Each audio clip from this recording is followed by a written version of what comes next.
Ada sebuah gambar diagram. Diagram di atas menunjukkan perubahan konsentrasi pada reaksi kesetimbangan antara A, B, dan C pada temperatur tertentu. Ditanyakan reaksi kesetimbangan yang terjadi adalah, grafik ini sumbu X menyatakan waktu, sumbu Y menyatakan konsentrasi, dan ini adalah grafik kesetimbangan.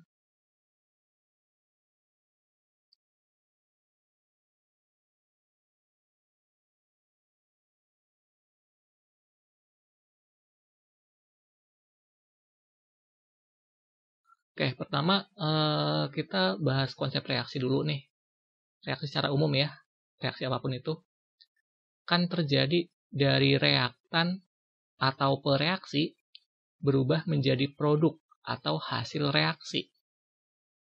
Nah, seiring berjalannya waktu, reaktan lama-kelamaan jumlahnya akan berkurang karena dia bereaksi.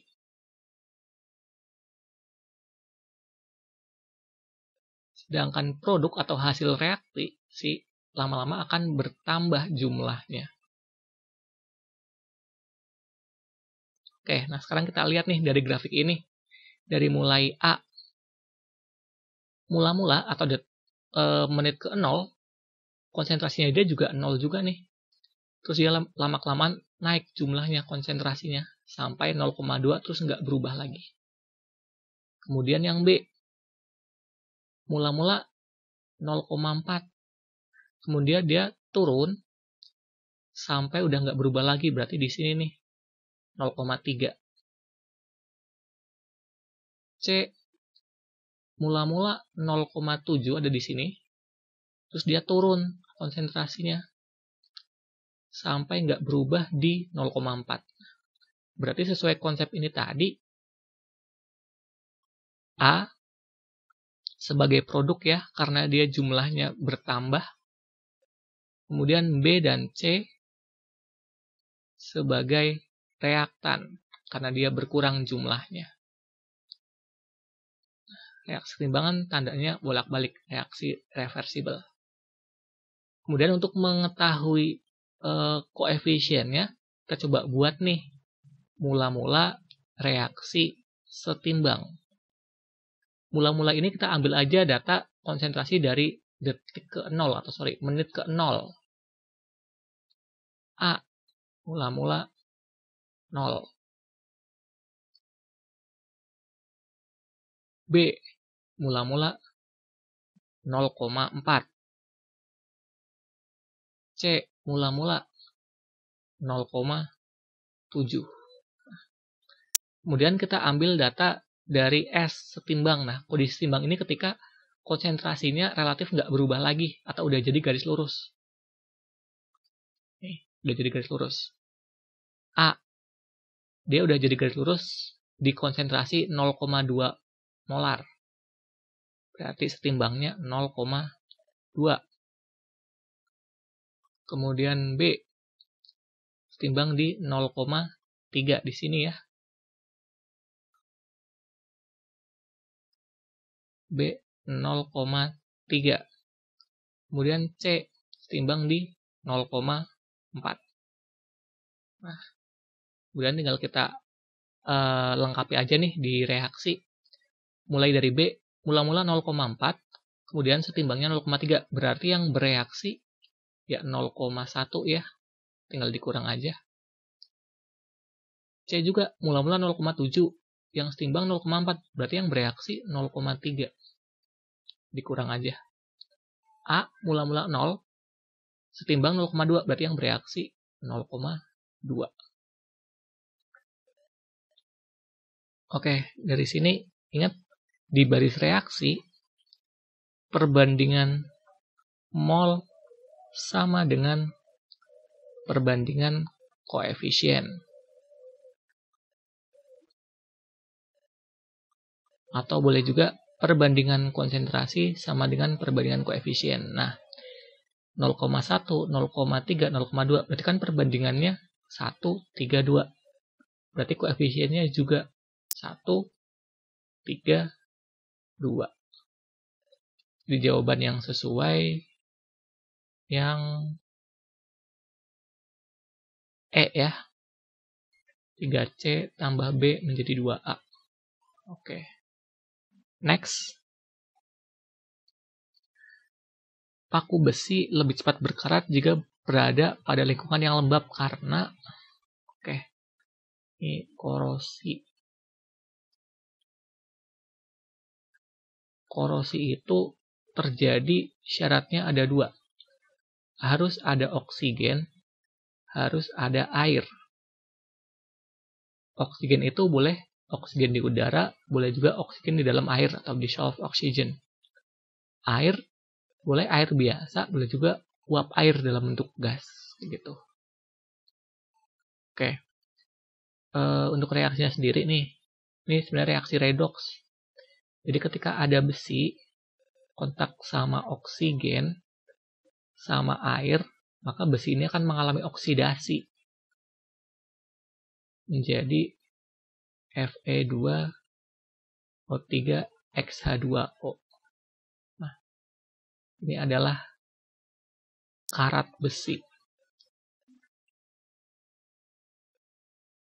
Besi mengalami oksidasi.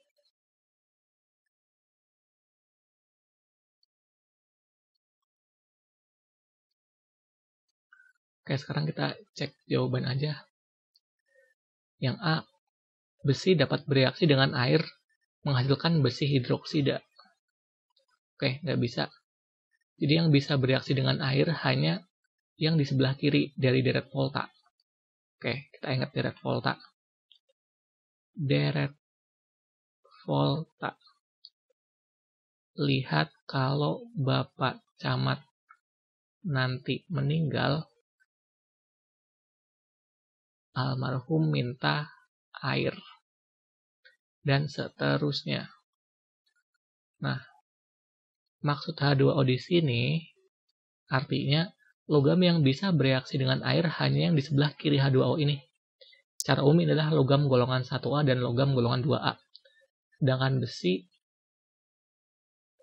itu nggak ada di sini. Berarti dia nggak bisa bereaksi sama air. Besi ada di sebelah sini kalau di deret volta. Lanjut yang B. Besi lebih mudah bereaksi dengan oksigen pada lingkungan yang lembab. Oke, ini bisa jadi nih. Tapi kita lihat juga opsi jawaban yang lain. Kotoran yang menempel pada permukaan besi larut dalam air. Oke, nggak masalah kotoran-kotoran. Yang D, besi lebih mudah tereduksi pada lingkungan yang lembab. Oke, ini salah gara-gara reduksi. Padahal harusnya oksidasi.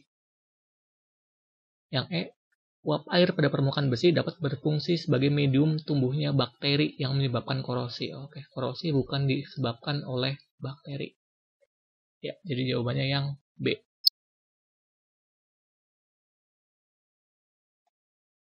Oke, next. Sebanyak 20 ml larutan hidrasin N2H4 0,02 m. Ada Kb. Berarti ini adalah basa lemah. Dititrasi dengan larutan asam kuat HCl 0,01 m. HCl asam kuat. Ditanya pH larutan hidrasin sebelum titrasi. Punya Kb. Berarti si hidrasin ini adalah basa lemah. Nah, ingat rumus basa lemah, konsentrasi OH- sama dengan akar Kb dikali M atau molaritas. Tinggal masukin aja angkanya. Akar Kb-nya 2 kali 10 pangkat min 6. Konsentrasinya 0,02 M atau gua tulis 2 kali 10 pangkat min 2. 2 kali 2 di akar. 2 dong. 10 pangkat min 6, 10 pangkat min 2. Berarti kan 10 pangkat min 8. Di akar jadi 10 pangkat min 4. Molar. Nah, setelah sini nggak boleh langsung ke pH ya. Ingat pOH dulu. Min log OH min. Berarti 4 min log 2. Baru setelah itu ke pH. 14 dikurang pOH. T14 dikurang 4 min log 2. 14 kurang 4, 10. Min sama min jadi plus log 2. Oke. Jawabannya yang D. Kalaupun teman-teman belum sempat ngitung nih, seenggaknya kalau udah tahu dia adalah basa lemah, pasti pH-nya lebih dari 7 dong. Jadi opsi A dan opsi B udah nggak mungkin.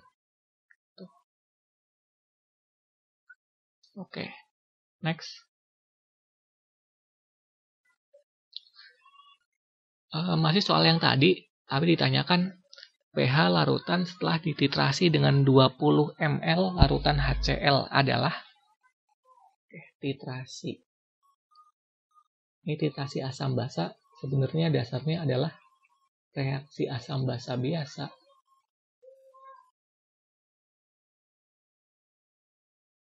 Nah, reaksi asam basa ada 3 kemungkinan yang terjadi. Bisa asam dan basanya sama-sama habis. Nah, kalau sama-sama habis kayak gini nanti gunakan perhitungan hidrolisis garam. Kemungkinan yang kedua, ada yang sisa nih, tapi yang lemah. Kalau ini yang terjadi, nanti gunakan perhitungan buffer atau penyangga.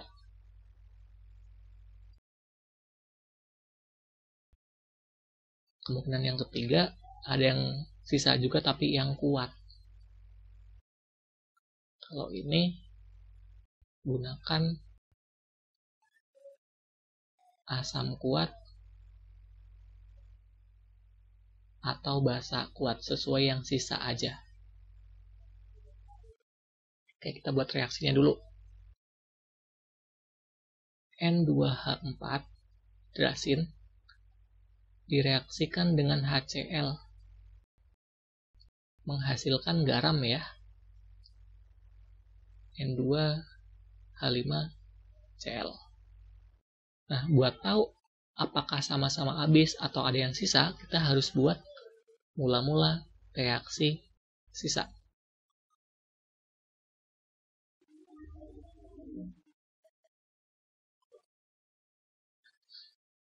Oke, buat masukin ke MRS ini pakai mol.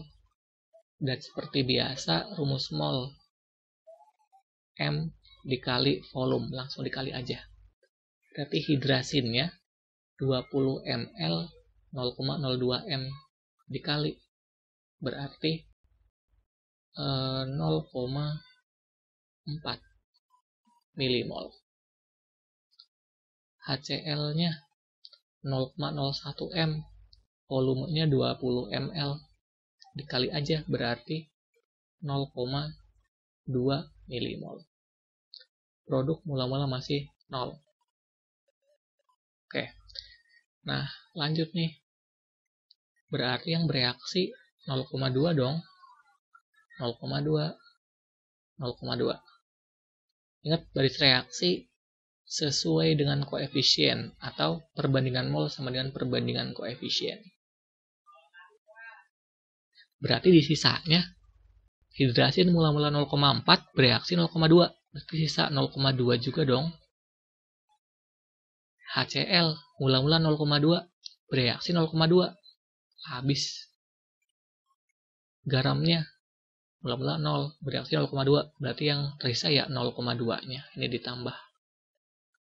Oke, berarti dari sini kita tahu nih ada yang sisa. Dan yang sisa adalah yang lemah. Hidrasin adalah basa lemah. Yang lemah sisa, perhitungannya kita pakai buffer atau larutan penyangga. Dan buffernya ini adalah buffer basa. Soalnya yang tersisa adalah basa lemah. Rumus buffer basa, konsentrasi OH- sama dengan Kb dikali mol basa lemah yang sisa per mol garam dikali valensi garamnya. KB di soal 2 kali 10 pangkat min 6. Mol basa lemah yang sisa 0,2. Garam yang sisa juga 0,2, valensinya 1. Atau boleh juga asam konjugasinya, berarti N2H5 plusnya. Ini ada 1 aja, valensi 1. Ya, dihitung berarti dapat 2 kali 10 pangkat min 6 M. Ini soalnya bisa dicoret ya. Nah, setelah dapat OH min, kita ke POH. Berarti 6 min log 2. Baru ke pH. 14 dikurang POH. Berarti 14 kurang 6, 8. Min sama min plus log 2. Jawabannya yang D. Oke. Ya, next. Masih soal yang sama, tapi ditanyakan adalah pada titik ekivalen itu tepat saat penambahan 40 ml HCl, pH-nya berapa? Titik, kata kuncinya adalah titik ekivalen titrasi. Jadi di dalam titrasi yang namanya titik ekivalen adalah kondisi ketika asam dan basa yang bereaksi sama-sama habis. Berarti kalau kita mau ngitung pH-nya, kita gunakan hidrolisis garam. Nah, dan karena di opsi A, B, C, D, E nggak bilang angkanya nih, cuma bilang lebih dari 7, kurang dari 7, dan seterusnya, kita cek jenis garamnya aja. Dijelasin, tadi kita tahu ini adalah jenis basa lemah. HCl, kita tahu ini adalah asam kuat. Berarti garam yang terbentuk adalah garam asam. Karena basanya lemah, asamnya kuat. Garam asam, pH pasti kurang dari 7. A jawabannya. Oke.